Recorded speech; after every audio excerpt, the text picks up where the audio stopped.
Imagine, le Seigneur t'apparaît dans ta face. Il te dit « Mon enfant, viens avec moi ». Puis il vous téléporte tous les deux ailleurs. Tu te retrouves dans un lieu inconnu avec le Seigneur et 10 autres personnes en avant de toi.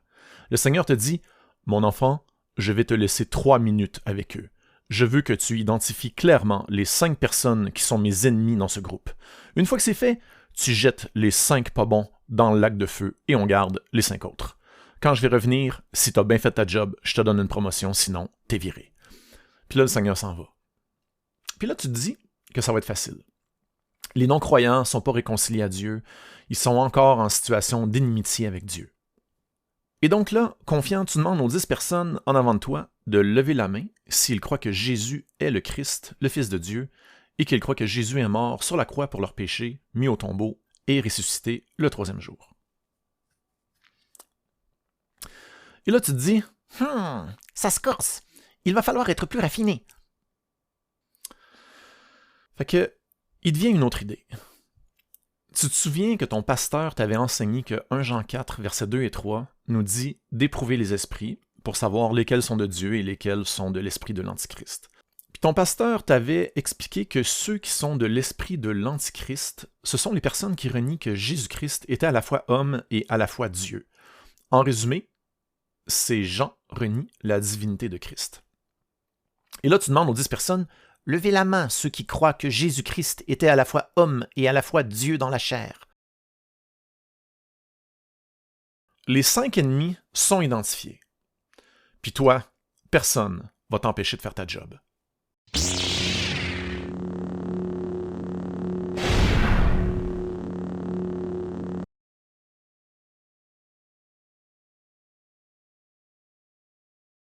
Quelques instants plus tard, le Seigneur réapparaît. Aussitôt qu'il voit le résultat de ton travail, le Seigneur te dit « Eh ben, t'as gardé les 5 ennemis, puis t'as envoyé dans le lac de feu mes 5 enfants. T'es viré. » Puis là, tu te réveilles en sueur. C'était juste un cauchemar. Ok, donc, dans cette vidéo, je clarifie ce que 1 Jean 4, versets 2 et 3 veut vraiment dire. Je me doute que tu connais le passage, mais on va quand même prendre 15 secondes pour le lire. Versets 1 à 3. Bible Osterwald. Bien-aimés, ne croyez pas à tout esprit, mais éprouvez les esprits pour voir s'ils sont de Dieu, car plusieurs faux prophètes sont venus dans le monde. Reconnaissez l'Esprit de Dieu à ceci. Tout esprit qui confesse Jésus-Christ venu en chair est de Dieu, et tout esprit qui ne confesse pas Jésus-Christ venu en chair n'est point de Dieu. Or, c'est là celui de l'Antichrist dont vous avez entendu dire qu'il vient, et qui est déjà à présent dans le monde.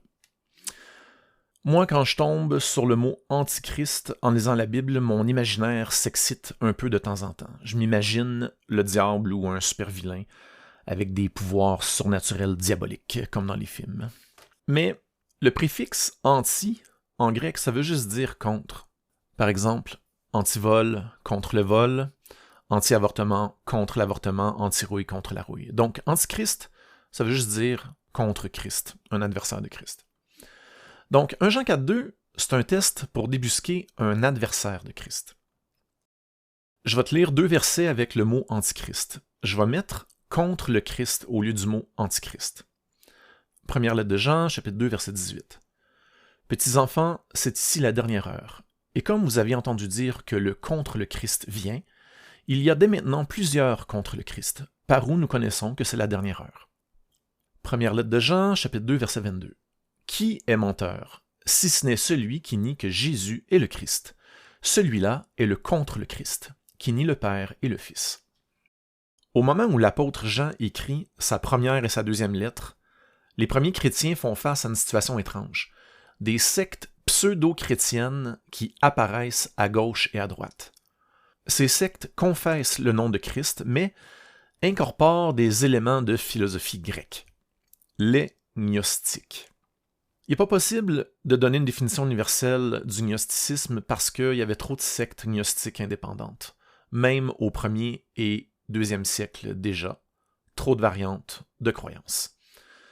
Mais dans la majorité des sectes gnostiques, la matière, incluant la chair, était perçue comme inférieure aux choses spirituelles. Donc, un corps de chair et d'os inférieur à un esprit.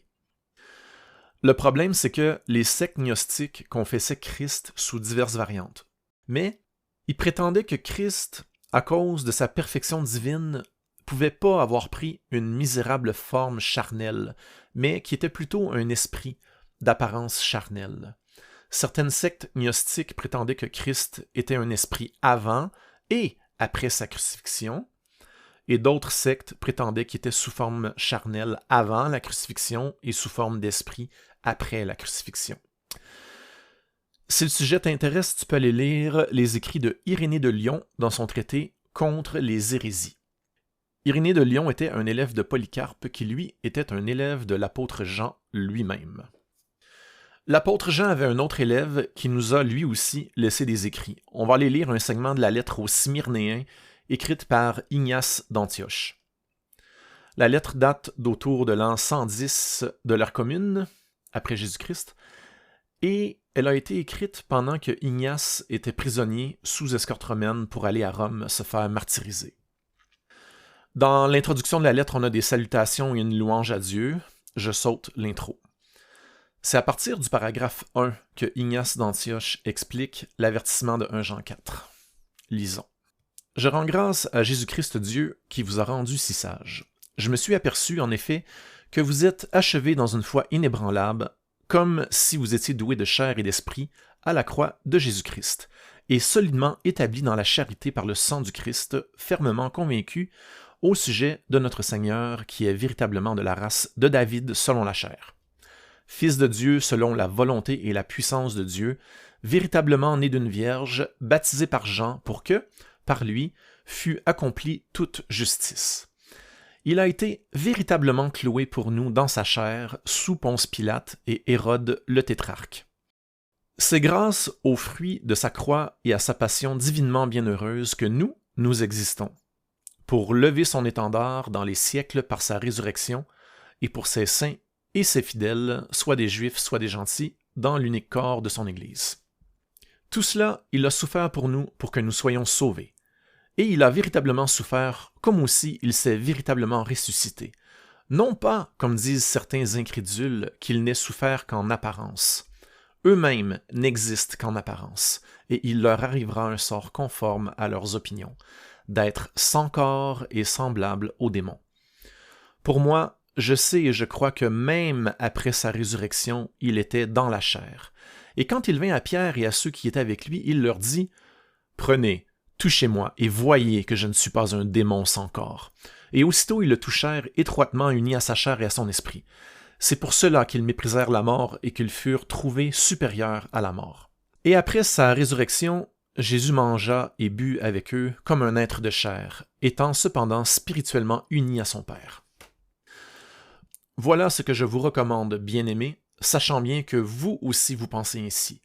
Mais je veux vous mettre en garde contre ces bêtes à face humaine.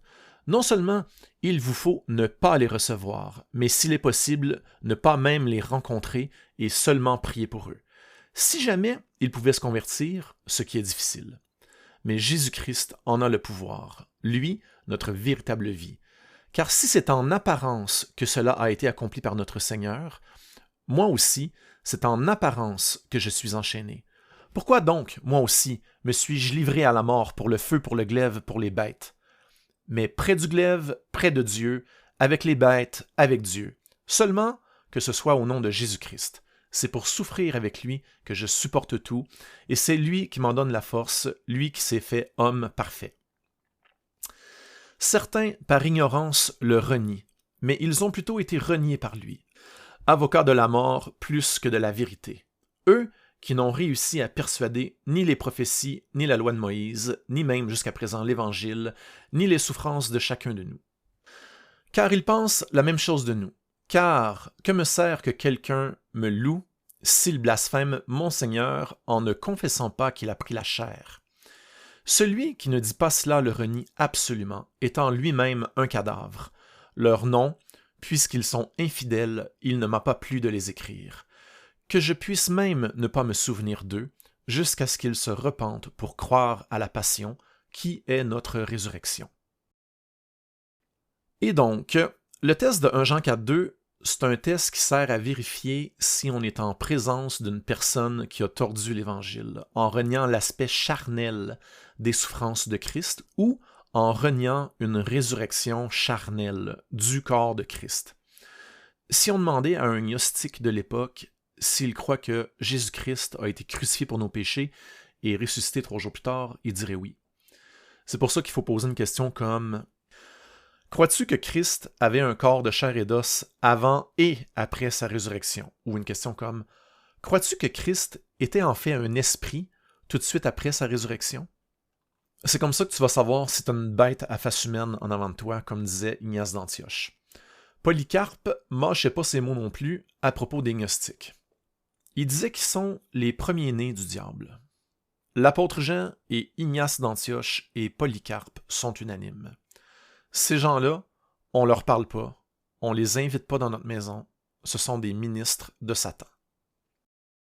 Le test de 1 Jean 4.2, ça n'a absolument rien à voir avec la divinité de Christ, rien du tout. Il y a beaucoup de nouveaux croyants, des gens qui viennent tout juste de recevoir l'Esprit Saint, qui n'ont pas d'opinion ou de connaissance à propos de la divinité de Christ.